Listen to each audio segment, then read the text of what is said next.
Bienvenidos a Cruce de Palabras por Telesur.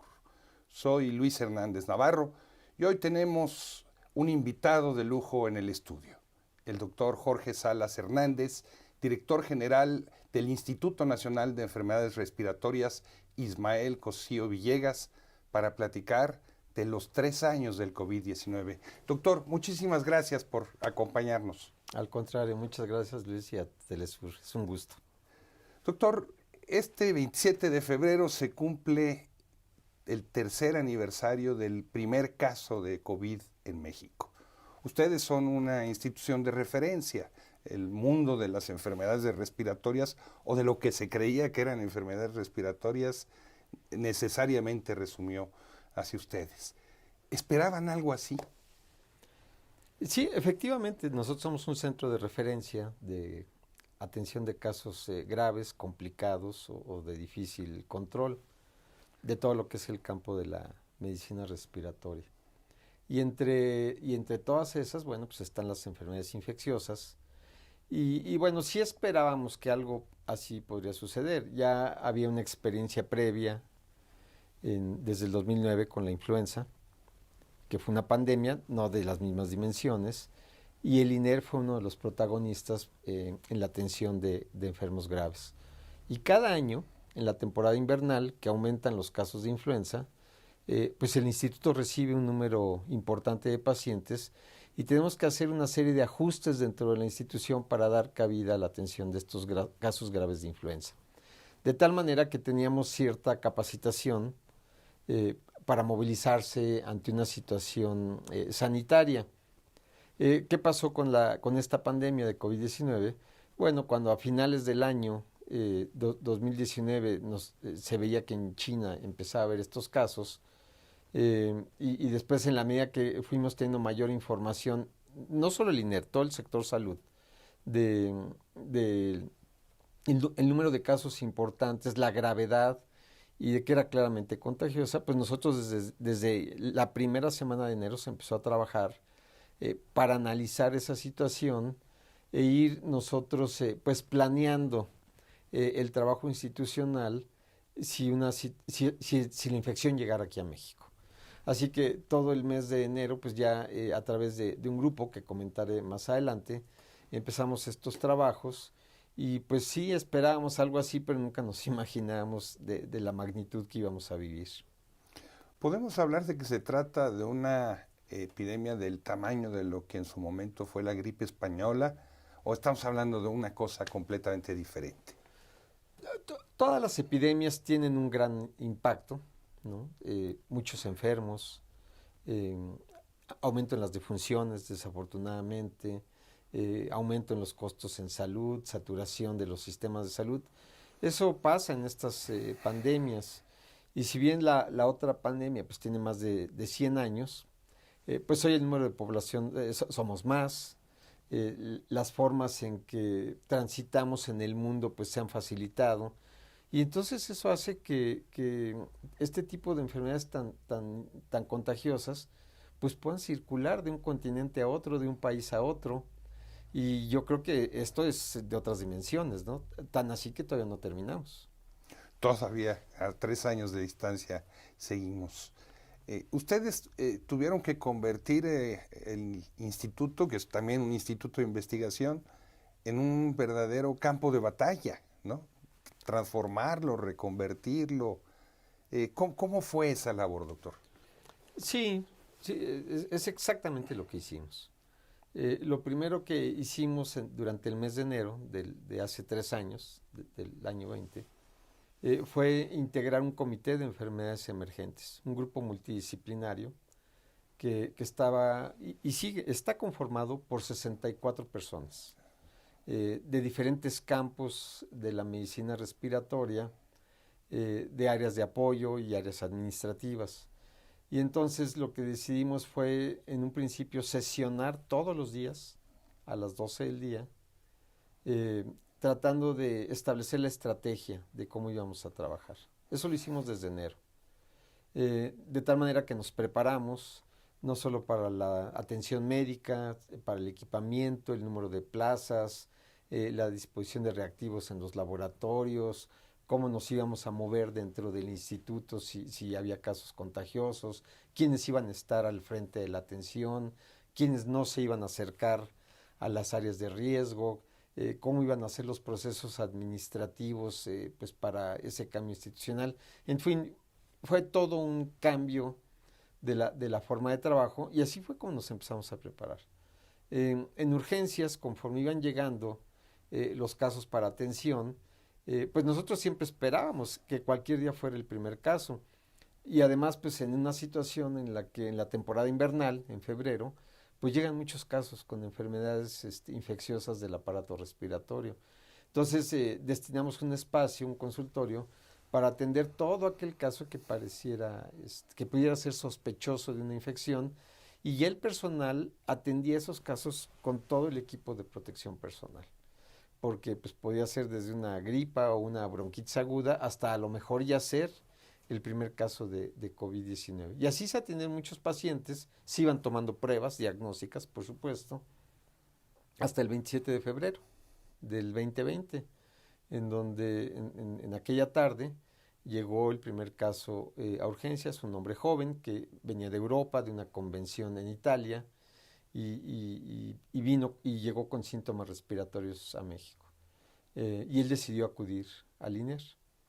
Cuando se interrogó, bueno, pues en esa convención que había cientos y cientos de personas, era un evento internacional en Italia, pues había estado en contacto con lo que él le llamó la atención, con gente que estaba enferma, tosiendo, ¿no? Estornudando, incluso orientales.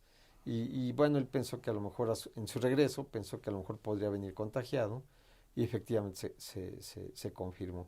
Afortunadamente no tuvo una forma grave, pero todos lo tuvimos como primer caso, lo tuvimos hospitalizado en vigilancia. Hay que recordar que esta era una infección nueva, tampoco sabíamos mucho el comportamiento, cómo iba a ser en cada caso, y pues mejor en ese primer caso lo mantuvimos aislado pocos días hasta que pudo irse a su casa. Y ya de ahí, bueno, ya vino una cadena de contagios en la ciudad, en el país, y pues empezaron a llegar los pacientes. Así, entonces nosotros nos organizábamos, hasta el día de hoy llevamos más de 380 reuniones de este comité de enfermedades emergentes, eh, y no hemos dejado de analizar la situación día a día. Y obviamente pues ya con esa organización pues se dispuso por nuestras autoridades de salud que el INER iba a ser el centro de atención de casos graves.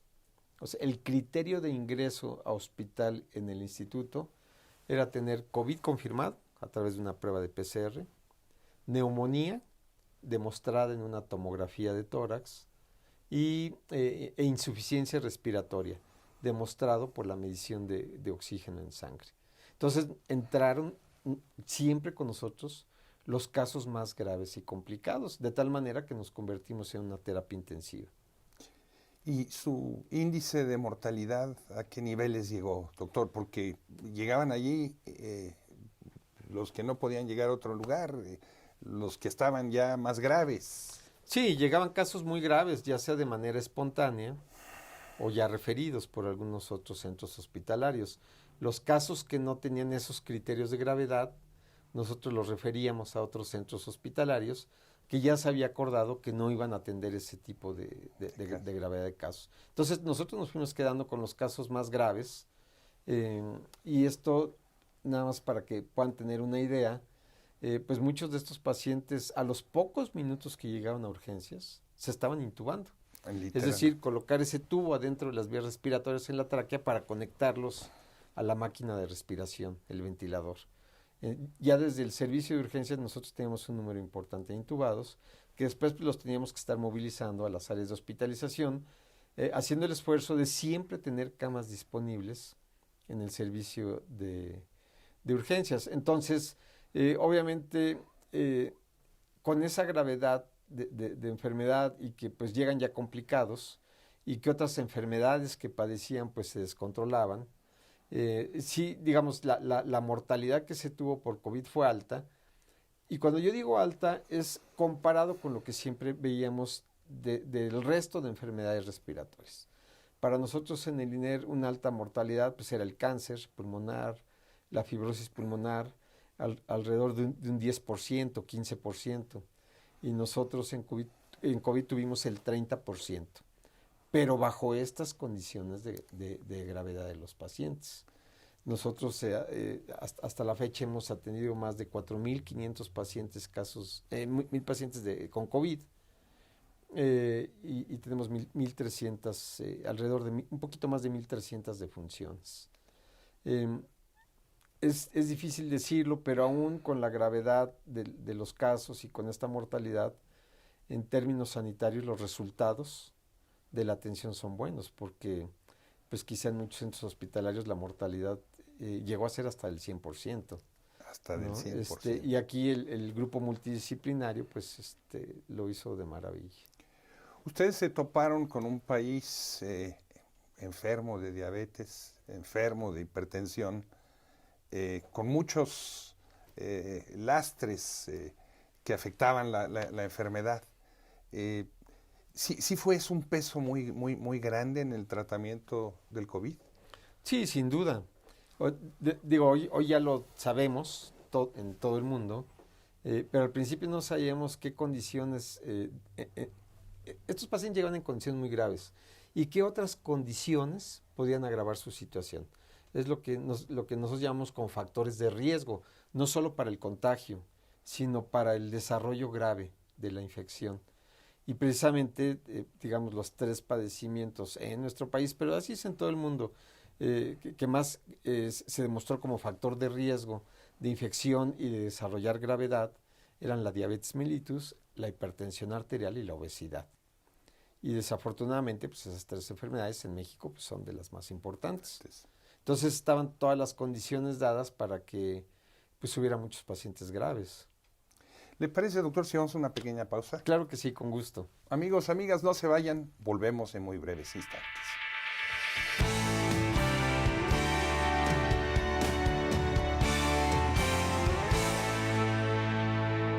Estamos ya de vuelta en este cruce de palabras, conversando sobre los 3 años del COVID en México con el doctor Jorge Salas Hernández, director general del Instituto Nacional de Enfermedades Respiratorias Ismael Cosío Villegas. Doctor, aquí platicando fuera de cámaras, nos decía que acabaron construyendo un hospital de campaña, ¿se llama? De campo. De campo dentro de las mismas instalaciones. Sí, porque, digamos, todas nuestras camas las convertimos a terapia intensiva. Eso significa que cada cama del instituto pusimos 200 camas a disposición de pacientes. Tenían ventilador mecánico para la respiración, tenían monitor de signos vitales, bombas de infusión, que son máquinas para pasar medicamentos de forma exacta, y teníamos el suficiente personal, porque hubo una contratación masiva de personal. Aún así, con ese número de camas, pues siempre tuvimos mucho apoyo por todos lados, y uno de ellos fue de la Cruz Roja Mexicana, quien se acercó con nosotros para ver cómo podían trabajar con nosotros, apoyarnos, y ellos instalaron en uno de los estacionamientos del INER un hospital de campo. Como bueno, yo creo que prácticamente todos nosotros hemos visto en programas, en películas de estas de guerra, que son pues unas carpas grandes, y eso fue especiales, ¿no? Estos hospitales se instalan en zonas de desastre, se pueden instalar en la montaña, son hospitales temporales. Y se instaló un hospital con 5 carpas. Inicialmente pensábamos que podría ser para atención de muchos pacientes, pero decidimos convertirlo en una terapia intensiva. Entonces teníamos entre 14 y 17 camas con todo el equipamiento de terapia intensiva, y eso, bueno, nos permitió desahogar de manera rápida, porque estaba pegadito al área de urgencias respiratorias, y nos permitía desahogar la unidad de urgencias y mantener el tratamiento de cuidado intensivo de los pacientes. La verdad fue extraordinario. Este hospital lo tuvimos más de 2 años, se instaló en mayo del 2020 y se retiró en octubre del año pasado. Estuvo más de 2 años. Cuando nosotros exploramos un poco cuánto duran estos hospitales, se hacen en Canadá. Y la experiencia que ellos tenían era de 12 meses. y de nosotros duró más de 24. Más. Claro, tenía mantenimiento, como cualquier instalación de hospital, pero eso ayudó a mucha gente. Me imagino. Doctor, en otras instituciones médicas el personal sanitario se contagió. Eh, Era a veces inevitable con la magnitud de los enfermos, las dificultades para tener equipo de protección. ¿A ustedes cómo les fue? Sí, también hubo contagios. Nosotros viendo que en mayo del 2020, cuando empezaba ya un incremento importante de los casos, los contagios, y nosotros íbamos, nuestro personal iba a estar expuesto al virus, decidimos, se inició un par de meses antes, desde marzo, una campaña, un programa de capacitación a todo el personal del instituto. Desde los que iban a estar, obviamente, en contacto con pacientes, hasta los que no íbamos a estar, pero que estábamos dentro del instituto. Y ese programa de capacitación era entender qué era el virus, cómo se transmitía, cómo se contagiaba, cómo se podía uno proteger, y los que iban a estar en primera línea, cómo tenían que utilizar su equipo de protección personal. Entonces la gente tuvo capacitación. Luego implementamos una unidad de medicina ocupacional dentro del instituto, porque quienes iban a enfermar, nosotros tenemos ISSSTE como servicio como seguridad social, pues los enfermos tendrían que acudir al ISSSTE, pero el ISSSTE también estaba pues en lo mismo, entonces pues mucha atención se cerró a otras enfermedades.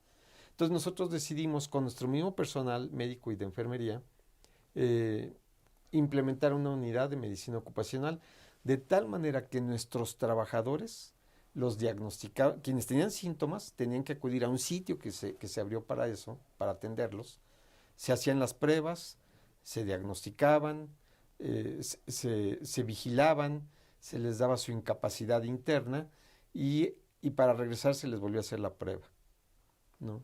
Entonces, bueno, fue un éxito porque teníamos un control total de la salud de nuestros trabajadores.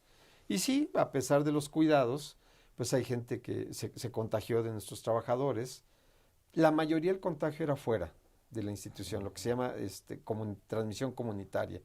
Pero tuvimos casos de transmisión hospitalaria a pesar del uso del equipo de protección personal. En total, nosotros tuvimos 39 trabajadores hospitalizados, graves, incluso intubados, y cero defunciones de personal activo hasta la fecha, de una plantilla de casi 3.700 trabajadores. Se puede decir sin exagerar que Magnífico. Fueron ustedes modernos héroes. No estoy exagerando, o sea, el personal sanitario puso ahí el cuerpo, la vida, la de sus familias. Era una actividad muy riesgosa, ¿no? Estaban en una guerra. Sí, sin duda. Y yo pienso que todo el sector salud hizo su máximo esfuerzo, más allá de los temores, por supuesto, de los miedos, del agotamiento físico y mental de estar tanto tiempo ante una situación de gravedad, del estar encerrado en horas dentro de esos equipos de protección personal que no podían ni tomar agua ni ir al baño, porque pues, es todo un proceso de vestirse y desvestirse, por lo menos 8 horas ahí. O sea, la gente quienes estuvieron en contacto directo con pacientes, pero también quienes no estuvieron, finalmente fueron el apoyo para que ellos pudieran estar y tener todo lo que se requería para la atención. Eso también pues, es igual, del mismo valor. Entonces yo pienso que todo el sector salud tuvo una labor titánica y bueno, eso creo que muchos lo reconocemos. ¿Y diría usted que los pacientes, sus familiares, la sociedad reconocen este esfuerzo de los médicos, las enfermeras, los camilleros? Sí, yo pienso que sí. Hubo pocas expresiones aquí en México de rechazo al inicio al personal de salud por el miedo de que nosotros éramos, digamos, un medio de contagio. Y eso en prácticamente todos los países sucedió. Aquí sucedió, afortunadamente, en pocos casos.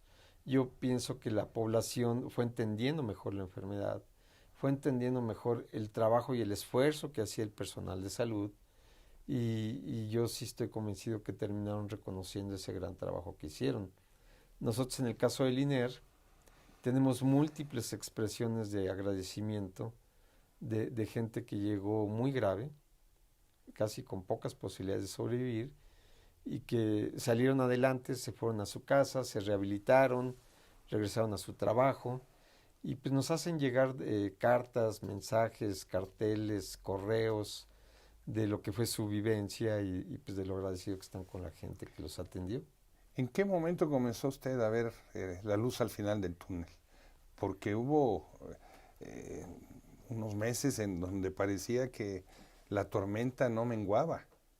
Sí, bueno, el 20 fue muy difícil porque además no conocíamos tanto de la enfermedad, no había medicamentos, los antivirales que ya hay ahora para casos graves, no había vacunas.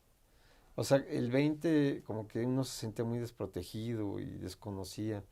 En 21, en el año 2021, bueno, ya nos empezamos a vacunar, empezaron a surgir las vacunas, conocíamos ya factores de riesgo, comportamiento de la enfermedad, el papel de la protección personal, pero digamos, fueron los 2 años más pesados.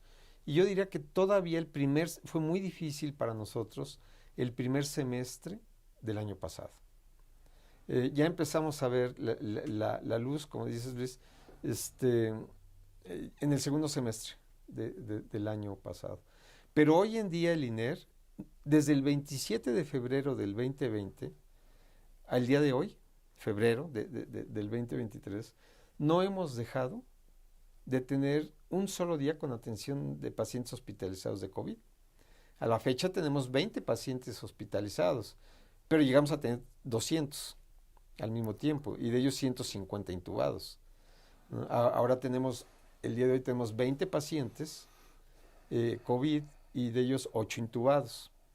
Y todo lo demás ya es de otras enfermedades respiratorias. Regresamos a esa normalidad, pero estamos todavía, digamos, de una manera híbrida.